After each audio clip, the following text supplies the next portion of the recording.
Hello, welcome to Computer Tech and More. Today we're going to be doing some testing around the CPU air cooler with different air speeds from the front fans to see how it changes the performance going through the CPU, whether it adjusts the thermals or not, and by how much.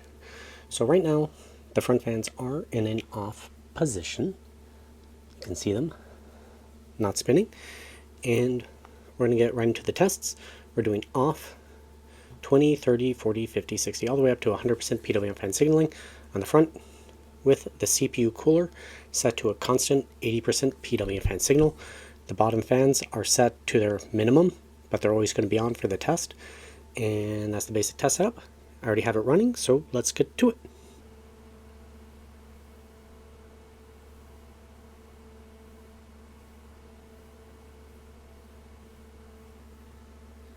The fans are now running at 20%.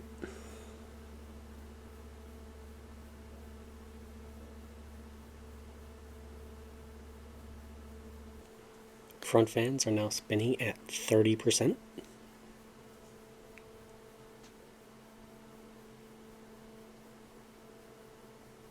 Front fan PWM fan signal at 40%.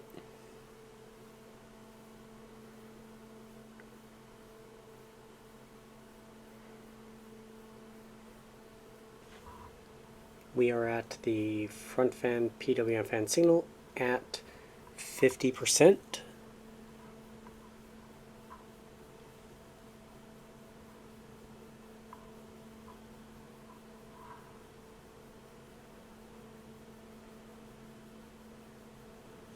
We are at the front fan signal at 60%.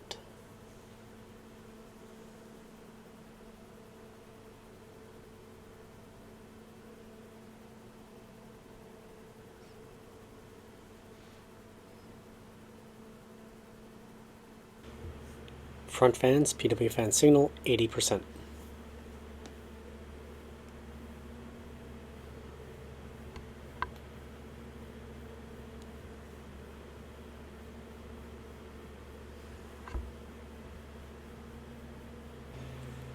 %, PW fan signal, front fans.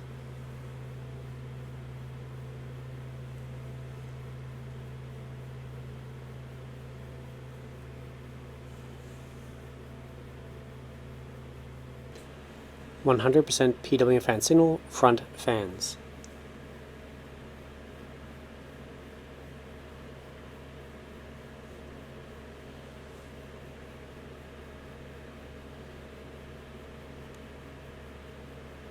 Right, so we are in the test, and I have a handbrake running, so it lets the CPU go to a maximum.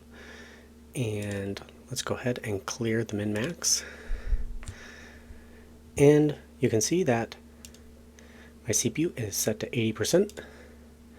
My front fans are unplugged, even though they're outputting something, but you can see over here that they have no RPM, so they are not running, and everything else.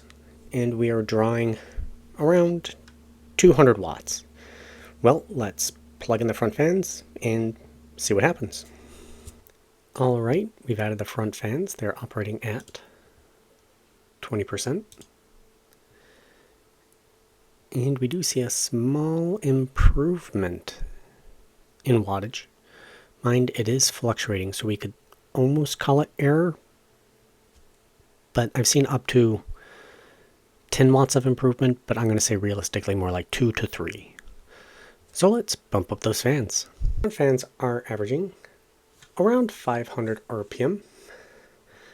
We can come over here to the graph, see that 30%, see the CPU still at 80, and how is our wattage doing? So we are at around 208 to 210. When we started the test, we were at 200. So by bumping up the front fan RPMs, we are averaging a slightly higher wattage. And that is the control. I'm letting the CPU hit thermal max and be steady state there. There are other ways to do the test. This is just the way I've decided to do it. It's been running for, I don't know, 10, 15 minutes. Temperatures look very stabilized, or I should say wattages.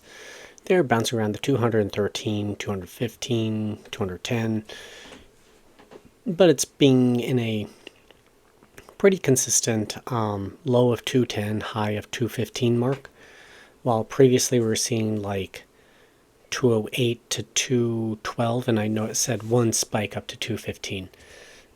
So we are seeing a couple watt difference here at the 60%. And temperatures I haven't been noting. I'm going to create a little chart at the end using this data to, well, determine what temperatures have actually improved. All right, let's bump it up. So again, we are just doing the front fans. Let's increase that to 70 or so minutes. And at 80%, PWM fan signaling. Both fans are running at 80%. Temperature is holding steady. We'll need to compare these other values, temperature values, in a graph. Fan RPMs are all holding steady. And our wattage is once again kind of bouncing around like 210, 215, 218. It's bouncing around all those different types of numbers. If I were to average it, I would say that it's around 215 watts. And you'll notice I added one other thing just for GPU temperature, something I hadn't really been watching previously. I probably should have, just because of total airflow, but that isn't the purpose of this exercise. It was more for case fans, because obviously more airflow would help the GPU as well. See, there's 218, 219 watts, so let's go ahead and bump it up to 90%. So again, this test isn't specifically for these fans. It is just for how good an airflow are you getting through your case, whether to show what sort of wattage and temperature improvements we're going to see by pumping more airflow through the case. So now that that is said, okay, here we are at 100%. Temperatures look like they have stabilized, and our GPU temperatures are sitting exactly where they were. Let's see, our CPU is bouncing around 215, 216. I've seen 220 watts hold for a couple seconds. 218, 19 watts seems pretty common overall. So again, we are seeing a higher wattage, but obviously the best way to get more thermal headroom inside your computer is with a better cooler, but certainly having better airflow inside of it is a factor in terms of overall air efficiency going through the case. And mine, this test was very simple. It just was adjusting RPMs. So the idea was to adjust the airflow, not really testing these fans. It was how much airflow going through the case adjusts or changes how much wattage we were seeing. So all in all, we are seeing better temperatures there. And with the top ones, we'll jump to the graph here. First things first, we're going to change the PWM fan signal down to 20% and see, just right back to the beginning, where everything lands. Alright, well, we are back down at 20%, like I said we would, and this is just so we can take a look at minimum temperatures. So if we do start off at the top, we can see that there was a reduction, or the minimum temperature has risen across the board for all of these. Mind, the varying amount has changed a little bit. Let's check out the RAM. So the RAM is actually running a couple degrees warmer, so we have that. And back to CPU temperatures, or not temperatures, but wattages. So we're down to 212 watts. We were at almost 220, not quite realistically. So, but that was at 100%, so significantly noisier. So you have to decide what is most important to you. But this proves my point of better airflow does improve wattages, holding everything else the same. So effective airflow management through the case. Now, is it the most important factor? No, you need to be able to get the air out. Probably a little bit more important than airflow in, obviously, but it is still a very important factor overall.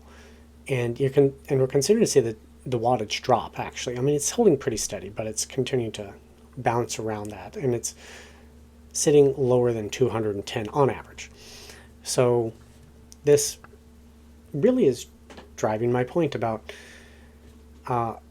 airflow through the case past your CPU air cooler does affect your temperatures, and why I'm advocating for better high quality case fans.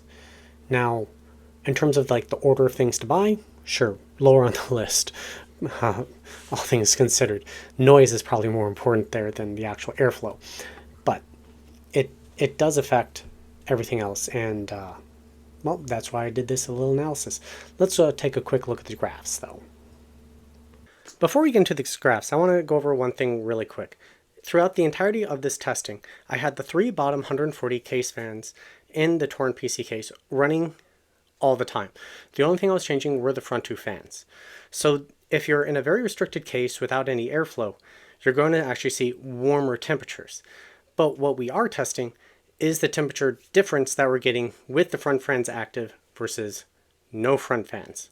So the percentage difference should maintain approximately the same between all types of testing regardless. So as always, you want to make sure there's some airflow, but that indirect airflow is actually kind of similar to what it would be in those side intake PC cases that you see with the 011 dynamic and similar type cases. So again, this was the main purpose was front to back airflow, iterating that kind of thing. So now let's get into what kind of graphs I want to go over. So first is, this isn't really 140, it's 120s, 140s, multiple different fans, distance versus air speed. So you may have seen graphs like this in other reviews I have done, but here we are for this one. So this teal line is just the 140 millimeter class fans that are come in the torn PC case. They're the X2 GP14s, and this is just one of them running. So this would be worst case scenario if you only had one fan in your computer case, how its airspeed drops versus distance. And then we have the yellow line, which is the 18 or 180 millimeter class fan. And this would be, again, just one fan. So having 2 of them actually helps maintain a higher airspeed without it dropping as much. And sort of with regard to that point is this purple line. And the regular one, so if you only have one of these, the Cougar CFV 12 HPs drops off, very similar to the 140 millimeter class fan. But since there are 2 of them, it actually maintains airspeed better. And this is all this testing is done in my case simulation test, not inside the actual computer case. So it's relative performance.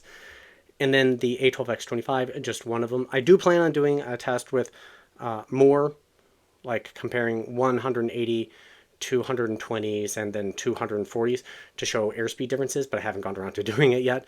But this shows relative airspeed difference, which is actually what I want to go over. So in the testing, I tested it with, so we're going to be specifically looking at the 14.5 inch mark, which was used actually based off of the torn PC case and several other large towers. So the airspeed. So if you notice that at 20%, PWM fan signaling, this blue line at the bottom. So its airspeed is like what's that, like 0.6 meters per second. So where's that over here? Well, that would be somewhere in between, a little bit better than one 140 millimeter class fan that comes in the torn PC case.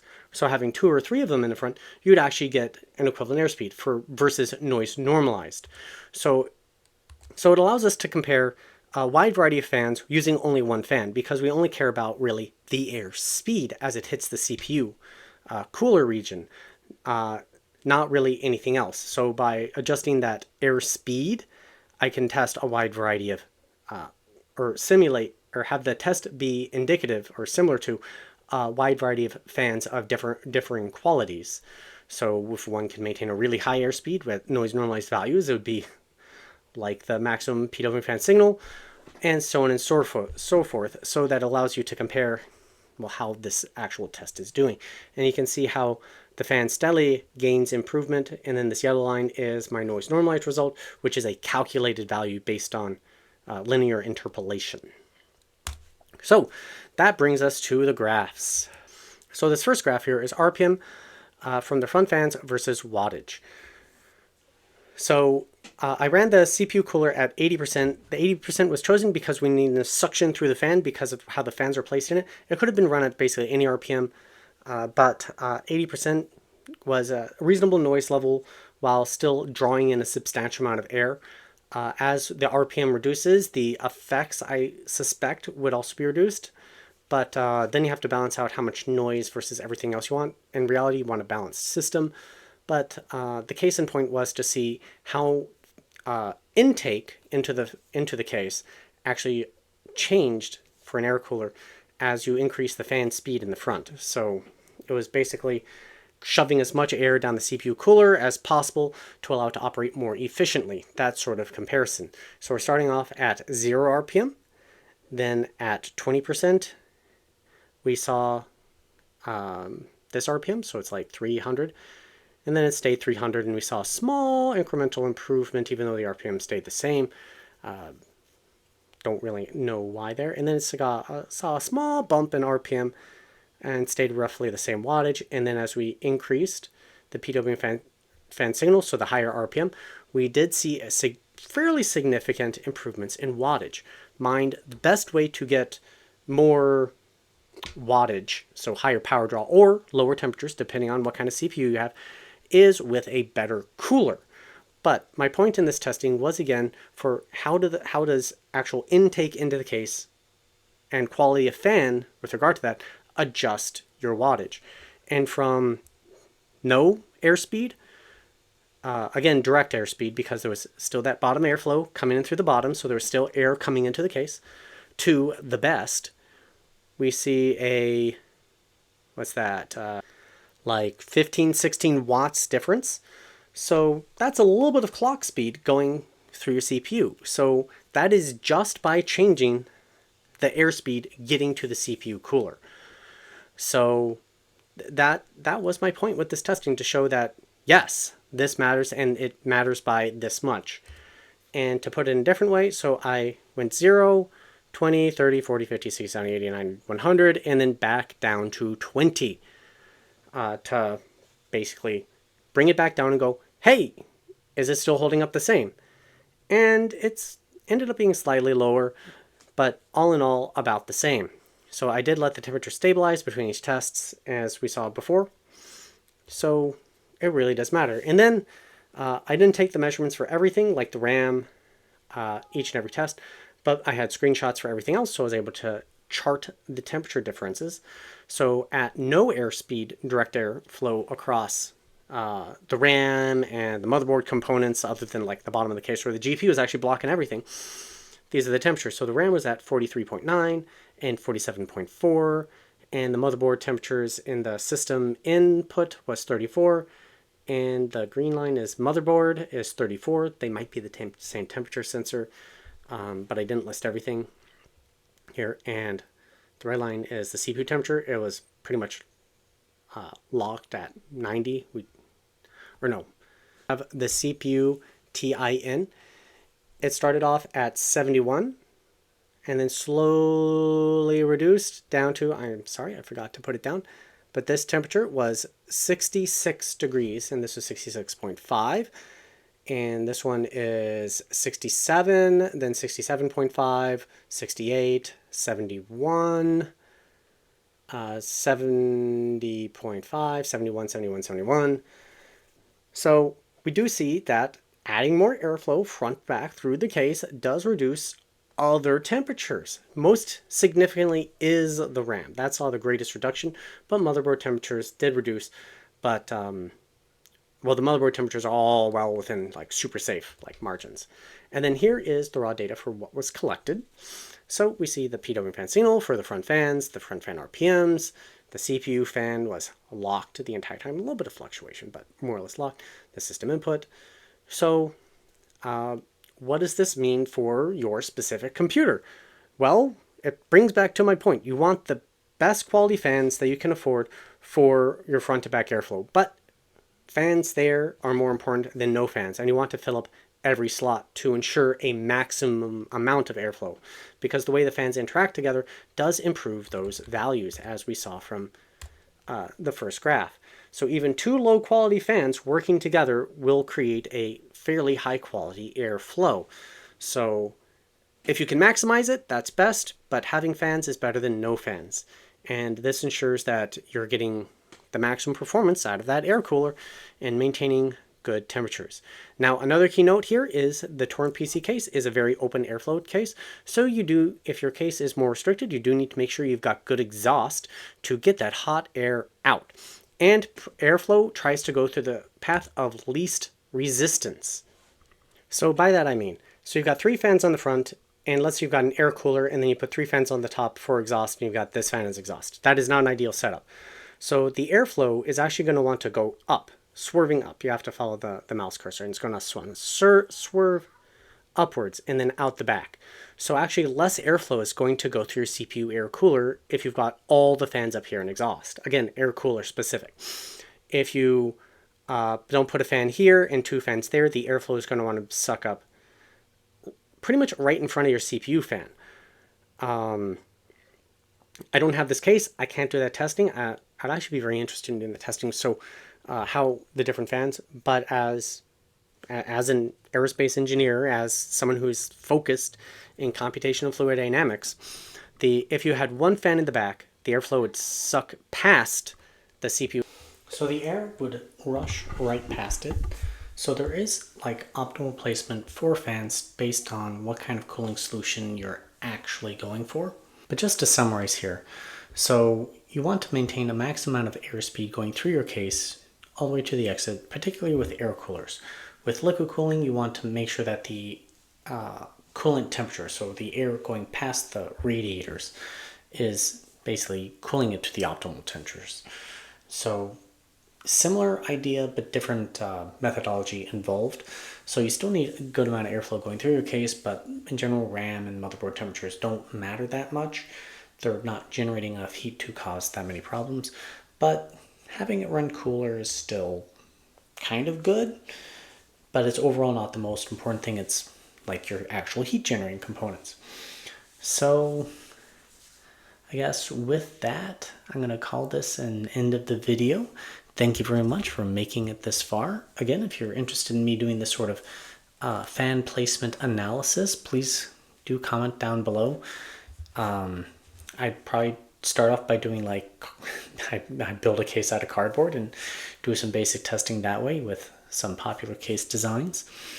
Hopefully in the future I'll be able to buy some cases. If you're looking at ways to support me directly, I have a Patreon page, or you can join me as a YouTube member. Both would go a long way in, well, this sort of endeavor. Every penny that I guess I'm being contributed or given, or however you want to refer to it as, would go directly into improving my overall testing and buying equipment and that sort of fun stuff.